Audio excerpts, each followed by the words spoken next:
right here, right now, we're on the cusp of technologies that I think will come into resolution and work, which will be completely disruptive to society.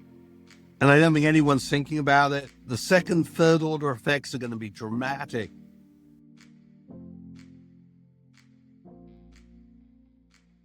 AI is totally changing how we build products in sometimes obvious and sometimes less obvious ways, and we should talk about that. The New Default is Montreal's research and media series getting on-the-ground views from the people writing the software and building the companies, the practice, not just the theory.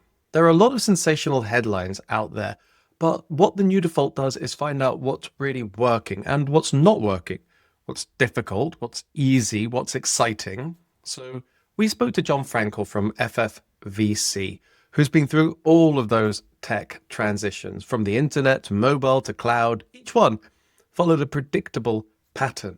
Learn the technology, understand its implications, and build on that understanding. But AI breaks that pattern. It's the first technology cycle where expertise often expires before it can be predictably commoditized. VC has made fortunes on two laws, Moore's law for processing power and Metcalfe's law for network effects.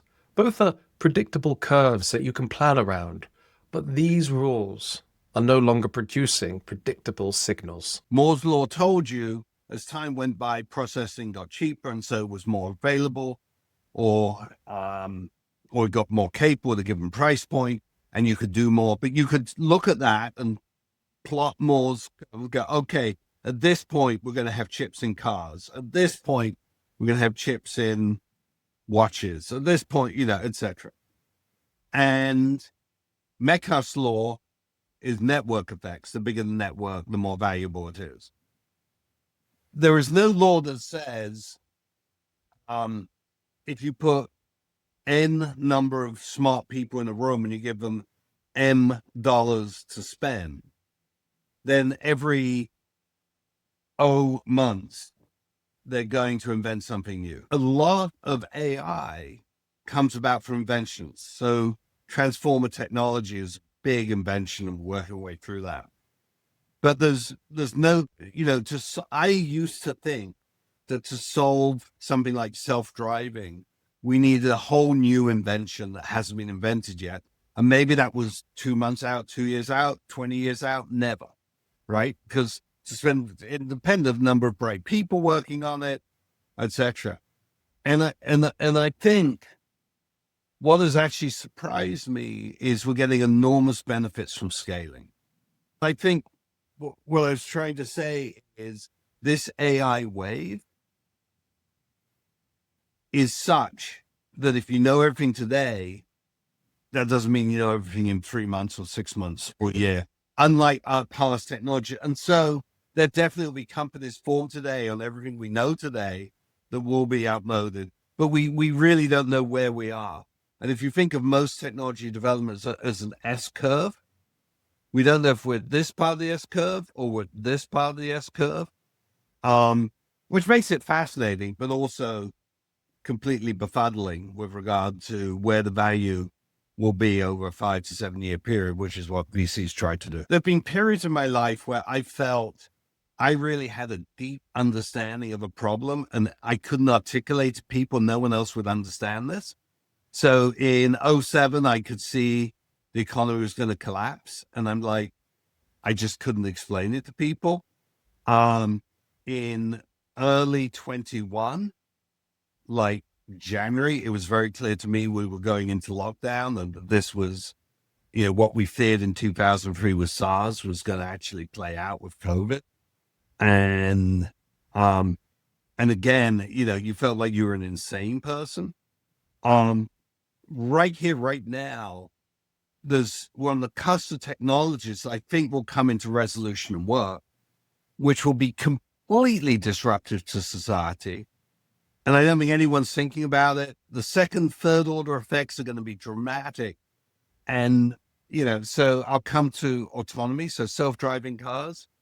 Once you have cars that can drive on the road without someone having to be in them, it completely changed the nature of a whole series of things that you want to do and don't want to do, how you think about your car, transportation. And I also think a lot of the technology for self-driving cars will spill over into robotics. I think from the chipset to the models to the training and the like for Optimus will benefit enormously from what's been done with Tesla. And though I feel those are a few years more off, humanoid robots are, again, massively transformative. The disruption that AI is causing at the moment is arguably forcing early stage venture to return to its basics and make judgment calls on technologies and second order effects and ultimately on teams and people.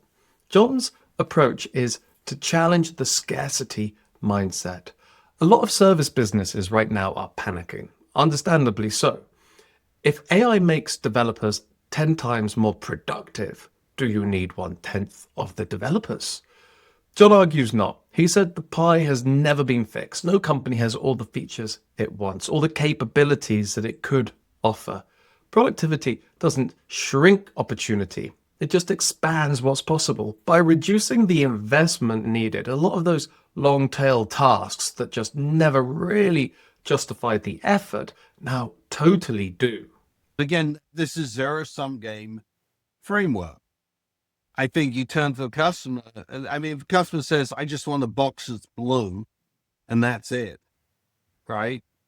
And yes, producing blue boxes might get cheaper with additional productivity, but now you might be able to say, well, we can give you a blue box, right? But we can give you a green box and a purple box. We can give you the ability to choose color, the day before we deliver the box.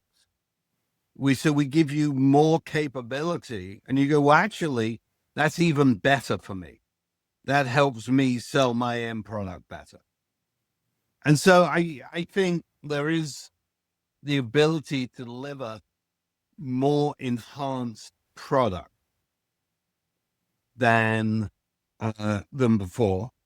And I think it's incumbent upon people to be able to articulate that capability and allow people to say, well, yes, it would have taken us 3 months to do it. We can now do it in 3 weeks, right? But, that also means over the next 3 months, we can deliver you all these other capabilities. I just don't think we're in a zero-sum game world. Yeah, I think we're in an ever-expanding world, and it's just kept by our imagination and our expectations. Take someone who in 1950, so was that 75 years ago, 1950 was top 3% wealthiest person, what they could do, right? I think the median person today is wealthier.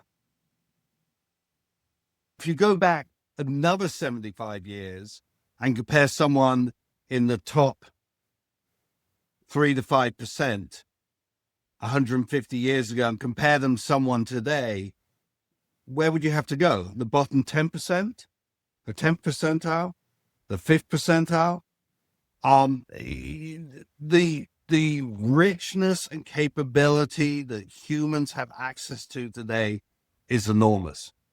But the delta between the richest and the poorest today, even though the dollar signs are broader, in terms of functional access, is much narrower today than it was 75 years ago or 150 years ago. The iPhone you have is the same iPhone that Elon Musk has, right? It's not that he doesn't get a better iPhone because he's wealthier, right? You both fly on planes, albeit he owns the plane, but you both fly on planes. You both watch Netflix, right? So it's just kind of interesting how technology has enabled everybody to be wealthier, everyone to have access to more capable and services. And I just don't think this stops. And I think the acceleration technologies we see here are going to enable it so that, 75 years in the future is a lot, but probably 15 years in the future today, there'll be a huge delta in stuff. And I just don't think people see it.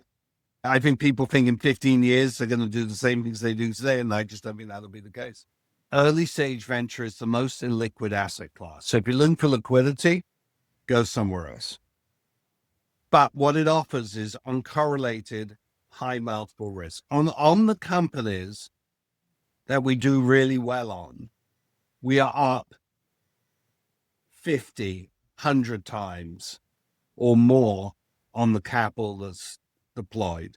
That's more difficult to do in the public markets. It's possible with enough time and energy, but I'm sure NVIDIA's probably offer that. I'm sure Tesla's probably offer that. So there are places to do it somewhat in the public markets, but it is definitely much more difficult to do.